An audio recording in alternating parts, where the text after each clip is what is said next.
17 ಕೋಟಿಯ ಮದುವೆ, 400 room booking. ಆದರೆ ಮದುಮಗನಿಗೆ ಕಾದಿತ್ತು ಸಾವು. ಡನ್ ಎಂಬ ಒಂದೇ ಮೆಸೇಜ್ನಿಂದ ಬಯಲಾಯಿತು ಪ್ರೇಮಿಗಳ ಕೊಲೆ ಸಂಚು. 38 ಡಿಗ್ರಿ ಬಿಸಿಲಿನಲ್ಲಿ ಧರಿಸಿದ್ದ ಹೂಡಿ ಬಯಲು ಮಾಡಿತು ಭೀಕರ ಕೊಲೆ ರಹಸ್ಯ. ಪ್ರೀತಿ ಕುರುಡು ನಿಜ. ಹಾಗಂತ ಪ್ರೇಮಕ್ಕಾಗಿ ಒಬ್ಬ ವ್ಯಕ್ತಿಯನ್ನು ಕೊಲ್ಲುವ ಮಟ್ಟಕ್ಕೆ ಯಾರಾದರೂ ಹೋಗ್ಬೋದಾ? ಮದುವೆಗೆ ಕೆಲವೇ ತಿಂಗಳುಗಳು ಬಾಕಿ ಇರುವಾಗ ಕೋಟ್ಯಂತರ ರೂಪಾಯಿ ವೆಚ್ಚದಲ್ಲಿ ನಡಿಬೇಕಾಗಿದ್ದ ಅದ್ಧೂರಿ ವಿವಾಹದ ಕನಸುಗಳು ಕ್ಷಣಾರ್ಧದಲ್ಲಿ ರಕ್ತದ ಮಡುವಾಗಬಹುದಾ? ಮಹಾರಾಷ್ಟ್ರದ ಪುಣೆಯಲ್ಲಿ ನಡೆದಿರುವ ಈ ಘಟನೆ ದೇಶವನ್ನೇ ಬೆಚ್ಚಿ ಬೀಳಿಸಿದೆ. ಕೆಲವು ತಿಂಗಳುಗಳ ಹಿಂದೆ ಮೇಘಾಲಯದಲ್ಲಿ ನಡೆದಿದ್ದ ಹನಿಮೂನ್ ಮರ್ಡರ್ ಪ್ರಕರಣ ದೇಶದಾದ್ಯಂತ ಸಂಚಲನ ಸೃಷ್ಟಿಸಿತ್ತು. ಈಗ ಅದೇ ಮಾದರಿಯ ಮತ್ತೊಂದು ಆಘಾತಕಾರಿ ಪ್ರಕರಣ ಪುಣೆಯಲ್ಲಿ ಬೆಳಕಿಗೆ ಬಂದಿದೆ. ಈ ಬಾರಿ ಬಲಿಯಾದವರು 26 ವರ್ಷದ ಯುವ ಉದ್ಯಮಿ ಕೇತನ್ ಅಗರ್ವಾಲ್. ಜೂನ್ 18ರಂದು ಪುಣೆಯ ಪ್ರಸಿದ್ಧ ಲೋಹಗಢ ಕೋಟೆಯ ಸಮೀಪದ ಸುಮಾರು 400 ಅಡಿ ಆಳದ ಕಂದಕದಲ್ಲಿ ಕೇತನ್ ಅವರ ಮೃತದೇಹ ಪತ್ತೆಯಾಗಿತ್ತು. ಆರಂಭದಲ್ಲಿ ಇದು ಅಪಘಾತ ಎಂದು ಎಲ್ಲರೂ ನಂಬಿದ್ರು. ಅಂದು ಕೇತನ್ ಜೊತೆಗಿದ್ದ ನಿಶ್ಚಿತಾರ್ಥವಾಗಿದ್ದ ಯುವತಿ ಸಿಯಾ ಗೋಯಲ್ ಕೂಡ ಪೊಲೀಸರಿಗೆ ಅದನ್ನೇ ಹೇಳಿದ್ಲು. ಫೋಟೋ ತೆಗೆದುಕೊಳ್ಳುವಾಗ ಕಾಲು ಜಾರಿ ಕೇತನ್ ಕೆಳಗೆ ಬಿದ್ದಿದ್ದಾನೆ ಅಂತ ಪೊಲೀಸರ ಮುಂದೆ ಹೇಳಿಕೆ ಕೊಟ್ಟಿದ್ಲು. ಆರಂಭದಲ್ಲಿ ಪೊಲೀಸರು ಸಹ ಇದನ್ನು ಆಕಸ್ಮಿಕ ಸಾವು ಅಂತ ಉಲ್ಲೇಖಿಸಿದ್ರು. ಆದರೆ 6 ದಿನಗಳ ತನಿಖೆಯ ಬಳಿಕ ಪೊಲೀಸರ ಮುಂದೆ ಬೆಚ್ಚಿ ಬೀಳಿಸುವ ಸತ್ಯ ಹೊರಬಂದಿದೆ. ಇದು ಅಪಘಾತವಲ್ಲ, ಇದು ಪೂರ್ವ ನಿಯೋಜಿತ ಕೊಲೆ ಅನ್ನೋದು ದೃಢಪಟ್ಟಿದೆ. ಪುಣೆಯ ಅಗರ್ವಾಲ್ ಬಿಲ್ಡರ್ ಸಂಸ್ಥೆಯ ನಿರ್ದೇಶಕರಾಗಿದ್ದ ಕೇತನ್ ಅಗರ್ವಾಲ್ ಆಸ್ಟ್ರೇಲಿಯಾದಲ್ಲಿ MBA ಮುಗಿಸಿ ಭಾರತಕ್ಕೆ ಮರಳಿದ್ರು. ಅನುಭವಿ ಟ್ರೆಕ್ಕರ್ ಕೂಡ ಆಗಿದ್ದ ಅವರು ಲೋಹಗಢ ಕೋಟೆಗೆ ಹಲವು ಬಾರಿ ಭೇಟಿ ನೀಡಿದರು. ಅದರಿಂದಲೇ ಅಂತಹ ಸ್ಥಳದಲ್ಲಿ ಕೇತನ್ ಕಾಲು ಜಾರಿ ಬೀಳುವುದು ಅಸಾಧ್ಯ ಎಂದು ಅವರ ತಂದೆ ಮೊದಲಿನಿಂದಲೇ ಅನುಮಾನ ವ್ಯಕ್ತಪಡಿಸಿದರು. ಕೇತನ್ ಜೊತೆ ನಿಶ್ಚಿತಾರ್ಥವಾಗಿದ್ದ ಸಿಯಾ ಗೋಯಲ್ ಕೂಡ ಪ್ರತಿಷ್ಠಿತ ಉದ್ಯಮಿ ಕುಟುಂಬದ ಯುವತಿ. ಫ್ಯಾಷನ್ ಕಮ್ಯುನಿಕೇಷನ್ ವಿದ್ಯಾರ್ಥಿನಿಯಾಗಿದ್ದ ಆಕೆ ಕಳೆದ 1 ವರ್ಷದಿಂದ ಚೇತನ್ ಬಾಬುಲಾಲ್ ಚೌಧರಿ ಅನ್ನೋ ಯುವಕನೊಂದಿಗೆ ಪ್ರೇಮ ಸಂಬಂಧ ಹೊಂದಿದ್ಲು. ಪ್ರೀತಿಯಲ್ಲಿ ಬಿದ್ದಿದ್ದ ಆಕೆ ಕೇತನ್ ಜೊತೆ ಎಂಗೇಜ್ಮೆಂಟ್ ಮಾಡಿಕೊಳ್ಳಲು ಕುಟುಂಬದ ಒತ್ತಡ ಕಾರಣ ಆಗಿತ್ತು. ಫೆಬ್ರವರಿ 14ರಂದು ಪುಣೆಯ JW ಮ್ಯಾರಿಯಟ್ ಹೋಟೆಲ್ನಲ್ಲಿ ಅದ್ಧೂರಿಯಾಗಿ ವಿವಾಹ ನಿಶ್ಚಿತಾರ್ಥ ಕೂಡ ನಡೆದಿತ್ತು. ಇದೇ ನವೆಂಬರ್ 28ರಂದು ಉದಯಪುರದ ಐಷಾರಾಮಿ ಒಬೇರಾಯ್ ಉದಯ್ ವಿಲಾಸ್ ಸೆರೆಮನೆಯಲ್ಲಿ ಮದುವೆಯೂ ನಿಗದಿಯಾಗಿತ್ತು. 3 ದಿನಗಳ ಕಾರ್ಯಕ್ರಮಕ್ಕೆ ಸುಮಾರು 17 ಕೋಟಿ ರೂಪಾಯಿ ವೆಚ್ಚ ಅಂದಾಜಿಸಲಾಗಿತ್ತು. ಅಲ್ಲಿ 400 ಕೊಠಡಿಗಳು ಬುಕ್ ಆಗಿದ್ವು. ಆಮಂತ್ರಣ ಪತ್ರಿಕೆಗಳ ಮುದ್ರಣವೂ ಆರಂಭ ಆಗಿತ್ತು. ಇದೇ ಜುಲೈ 6ರಂದು ಬಾಲಿಗೆ ಪ್ರೀ ವೆಡ್ಡಿಂಗ್ ಫೋಟೋಶೂಟ್ ಹಾಗೂ ಹನಿಮೂನ್ ಪ್ರವಾಸ ಕೂಡ ನಿಗದಿಯಾಗಿತ್ತು. ಆದರೆ ಸಿಯಾ ತಮ್ಮ ಪಾಸ್ಪೋರ್ಟ್ ಕಳೆದು ಹೋಗಿದೆ ಅಂತೇಳಿ ಆ ಪ್ರವಾಸವನ್ನು ರದ್ದುಪಡಿಸಿದ್ಲು. ಆಕೆ ಪಾಸ್ಪೋರ್ಟನ್ನು ಉದ್ದೇಶಪೂರ್ವಕವಾಗಿ ಹರಿದು ಹಾಕಿದ್ಲು ಅನ್ನೋದು ಈಗ ಬೆಳಕಿಗೆ ಬಂದಿದೆ. ಪೊಲೀಸ್ ತನಿಖೆಯಲ್ಲಿ ಬಯಲಾದ ಸಂಗತಿ ಏನಂದ್ರೆ, ಸಿಯಾಳಿಗೆ ಈ ಮದುವೆ ಇಷ್ಟ ಇರಲಿಲ್ಲ. ಕುಟುಂಬದ ಒತ್ತಡಕ್ಕೆ ಮಣಿದು ಆಕೆ ನಿಶ್ಚಿತಾರ್ಥ ಮಾಡಿಕೊಂಡಿದ್ಲು.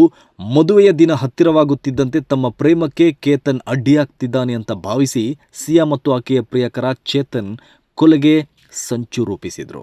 ಅಂದಹಾಗೆ ಈ ಪ್ರಕರಣದ ನಿಜವಾದ ತಿರುವು ಬಂದಿದ್ದು CCTV ದೃಶ್ಯಗಳಿಂದ. ಜೂನ್ 18ರ ಬೆಳಗ್ಗೆ ಸುಮಾರು 38 ಡಿಗ್ರಿ ಸೆಲ್ಸಿಯಸ್ ಉಷ್ಣಾಂಶ ಇರುವಾಗಲೂ ಒಬ್ಬ ಯುವಕ ಹೂಡಿ ಶರ್ಟ್ ಮತ್ತು ಮಾಸ್ಕ್ ಧರಿಸಿ ಬೈಕ್ನಲ್ಲಿ ಕೇತನ್ ಮತ್ತು ಸಿಯಾ ಅವರ ಕಾರನ್ನು ಹಿಂಬಾಲಿಸ್ತಾ ಇರೋದು CCTVಯಲ್ಲಿ ಸೆರೆಯಾಗಿತ್ತು. ಕೋಟೆಯ ಪಾರ್ಕಿಂಗ್ ಪ್ರದೇಶದಿಂದ ಹಿಡಿದು ಮೆಟ್ಟಿಲುಗಳವರೆಗೂ ಆತ ಅವರ ಹಿಂದೆ ಸಾಗ್ತಾ ಇರೋದು ಕಾಣಿಸ್ಕೊಂಡಿತ್ತು. ಪೊಲೀಸರು ಬೈಕ್ ಸಂಖ್ಯೆಯನ್ನು ಪತ್ತೆ ಹಚ್ಚಿದಾಗ ಅದು ಚೇತನ್ ಚೌಧರಿಗೆ ಸೇರಿದ್ದು ಅಂತ ತಿಳಿಯಿತು. ವಿಚಾರಣೆ ವೇಳೆ ಚೇತನ್ ತಾನು ಮನೆಯಲ್ಲೇ ಇದ್ದ ಅಂತ ಹೇಳಿದ್ದ. ಫೋನ್ ಲೊಕೇಶನ್ ಕೂಡ ಮನೆಯ ಸಮೀಪವೇ ತೋರಿಸ್ತಾ ಇತ್ತು. ಆದರೆ CCTV ದೃಶ್ಯಗಳು ಬೇರೆ ಕತೆ ಹೇಳ್ತಾ ಇದ್ವು. ಕೊನೆಗೆ ಆತ ತನ್ನ ಮೊಬೈಲ್ ಫೋನನ್ನು ಮನೆಯಲ್ಲೇ ಬಿಟ್ಟು ಕಂಪನಿ ಸಿಬ್ಬಂದಿಯ ಮತ್ತೊಂದು ಫೋನ್ ತೆಗೆದುಕೊಂಡು ಲೋಹಗಡೆಗೆ ಹೋಗಿದ್ದಾಗಿ ಒಪ್ಕೊಂಡಿದ್ದಾನೆ. ಅಲ್ಲಿಂದ ತನಿಖೆ ಮತ್ತಷ್ಟು ಗಟ್ಟಿಯಾಯಿತು. ಆತನ ವಾಟ್ಸಪ್ ಸಂದೇಶಗಳನ್ನು ಪರಿಶೀಲಿಸಿದಾಗ ಜೂನ್ 18ರ ಬೆಳಗ್ಗೆ 10:25ಕ್ಕೆ ಚೇತನ್ ಸಿಯಾಳಿಗೆ ಕಳುಹಿಸಿದ್ದ ಒಂದು ಸಂದೇಶ ಪತ್ತೆಯಾಯಿತು. ರೆಡಿ, ಅವನು ವಿಂಡ್ ಪಾಯಿಂಟ್ ಹತ್ತಿರ ಬನ್ನ ಎಂದು ಕೇಳಿದ್ದ. ಅದಕ್ಕೆ ಸಿಯಾ 2 ನಿಮಿಷ ಎಂದು ಉತ್ತರಿಸಿದ್ಲು. ಕೇವಲ 4 ನಿಮಿಷಗಳ ಬಳಿಕ ಚೇತನ್ ಡನ್ ಎಂದು ಸಂದೇಶ ಕಳಿಸಿದ್ದ. ಅದಾಗಿ ಕೆಲವೇ ನಿಮಿಷಗಳ ಬಳಿಕ ಸಿಯಾ ಪೊಲೀಸರಿಗೆ ಕರೆ ಮಾಡಿ ಕೇತನ್ ಕಾಲು ಜಾರಿ ಕೆಳಗೆ ಬಿದ್ದಿದ್ದಾನೆ ಅಂತ ಮಾಹಿತಿ ನೀಡಿದ್ಲು. ತನಿಖೆ ಮತ್ತಷ್ಟು ಆಳಕ್ಕೆ ಹೋದಾಗ ಇದೇ ಕೊಲೆಗೆ ಜೂನ್ 14ರಂದು ಮೊದಲ ಪ್ರಯತ್ನ ನಡೆದಿದ್ದ ಸಂಗತಿಯು ಬೆಳಕಿಗೆ ಬಂತು. ಆ ದಿನ ಸಿಯಾ ಕೇತನ್ನನ್ನ ಲೋಹಗಡಕ್ಕೆ ಕರೆದುಕೊಂಡು ಹೋಗಿ ಅಲ್ಲಿ ಹಾವು ಇದೆ ಎಂದು ಹೆದರಿಸಿ ಕಂದಕದ ಸಮೀಪಕ್ಕೆ ಕರೆದೊಯ್ದಳು.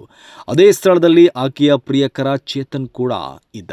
ಆದರೆ ಜನಸಂದಣಿ ಹೆಚ್ಚಿದ್ದ ಕಾರಣಕ್ಕೆ ಅಂದು ಕೊಲೆ ಯತ್ನ ವಿಫಲವಾಗಿತ್ತು. ಆ ಬಳಿಕ ಜೂನ್ 18ರಂದು ಸಿಯಾಳ ಹುಟ್ಟುಹಬ್ಬದ ನೆಪದಲ್ಲಿ ಮತ್ತೊಮ್ಮೆ ಕೇತನ್ನನ್ನ ಅಲ್ಲಿಗೆ ಕರೆದುಕೊಂಡು ಹೋಗಿದ್ಲು. ಪ್ರಿಯಕರ ಚೇತನ್ ಮೊದಲೇ ಆ ಸ್ಥಳಕ್ಕೆ ಬಂದು ಹೂಡಿ ಮತ್ತು ಮಾಸ್ಕ್ ಧರಿಸಿ ಕಾಯ್ತಾ ಇದ್ದ. ಮೊದಲೇ ಪ್ಲಾನ್ ಮಾಡದಂತೆ ವಿಂಡ್ ಪಾಯಿಂಟ್ ಬಳಿ ಸೆಲ್ಫಿ ತೆಗೆದುಕೊಳ್ಳುವ ನೆಪದಲ್ಲಿ ಆಕೆ ಕೇತನ್ನನ್ನ ಕಂದಕದ ಅಂಚಿಗೆ ಕರೆದುಕೊಂಡು ಹೋಗಿದ್ಲು. ಆಗ ಚೇತನ್ ಹಿಂದಿನಿಂದ ಬಂದಿದ್ದ. ಇಬ್ಬರೂ ಸೇರಿ ಕೇತನ್ನನ್ನ ಸುಮಾರು 400 ಅಡಿ ಆಳದ ಕಂದಕಕ್ಕೆ ತಳ್ಳಿದ್ರು. ಅದಾದ ಬಳಿಕ ಸಿಯಾ ಕಿರುಚಾಡುತ್ತಾ ಸಹಾಯಕ್ಕಾಗಿ ಕರೆದು ಅಪಘಾತದ ನಾಟಕವನ್ನು ಮಾಡಿದ್ಲು. ಅಷ್ಟೇ ಅಲ್ಲ, ಅದೇ ರಾತ್ರಿ ತನ್ನ ಇನ್ಸ್ಟಾಗ್ರಾಮ್ ಖಾತೆಯಲ್ಲಿ I loved you so much Ketan, I miss you ಒಂದು ಭಾವನಾತ್ಮಕ ಪೋಸ್ಟ್ ಕೂಡ ಹಾಕಿದ್ದಾಳಂತೆ. ಆದರೆ ಸತ್ಯವನ್ನು ಹೆಚ್ಚು ಕಾಲ ಮುಚ್ಚಿಡುವುದು ಕೊಲೆಗಡುಕ ಪ್ರೇಮಿಗಳ ಕೈಲಿ ಸಾಧ್ಯ ಆಗಿಲ್ಲ. CCTV ದೃಶ್ಯಗಳು, ಮೊಬೈಲ್ ಡೇಟಾ, ವಾಟ್ಸಪ್ ಸಂದೇಶಗಳು, ಡಿಜಿಟಲ್ ಫುಟ್ ಪ್ರಿಂಟ್ಗಳು ಮತ್ತು ಸ್ಥಳದ ಮರುಪರಿಶೀಲನೆ ನಡೆಸಿದಾಗ ಅಪಘಾತದ ಮುಖವಾಡದ ಹಿಂದೆ ಅಡಗಿದ್ದ ಕೊಲೆ ಸಂಚು ಬಯಲಿಗೆ ಬಂದಿದೆ. ಪೊಲೀಸರು ಜೂನ್ 23ರಂದು ಎಲ್ಲ ಸಾಕ್ಷಿಗಳನ್ನು ಮುಂದಿಟ್ಟಾಗ ಸಿಯಾ ಮತ್ತು ಚೇತನ್ ಇಬ್ಬರು ತಪ್ಪೊಪ್ಪಿಕೊಂಡಿದ್ದಾರೆ.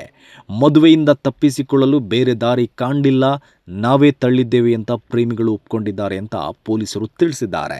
तो फिर 18 तारीख को वो जो चेतन चौधरी है तो वो वहाँ पे पहुँचा. ये लोग किले पे गए, पीछे से वो आया और वहाँ पे जाके उन्होंने इसको पुश किया और गिरने के बाद उसकी मृत्यु हो गई. ಇದೀಗ ಇಬ್ಬರ ವಿರುದ್ಧ ಕೊಲೆ ಮತ್ತು ಕ್ರಿಮಿನಲ್ ಸಂಚು ಪ್ರಕರಣ ದಾಖಲಿಸಲಾಗಿದ್ದು ಪೊಲೀಸ್ ಕಸ್ಟಡಿಯಲ್ಲಿ ವಿಚಾರಣೆ ಮುಂದುವರೆದಿದೆ.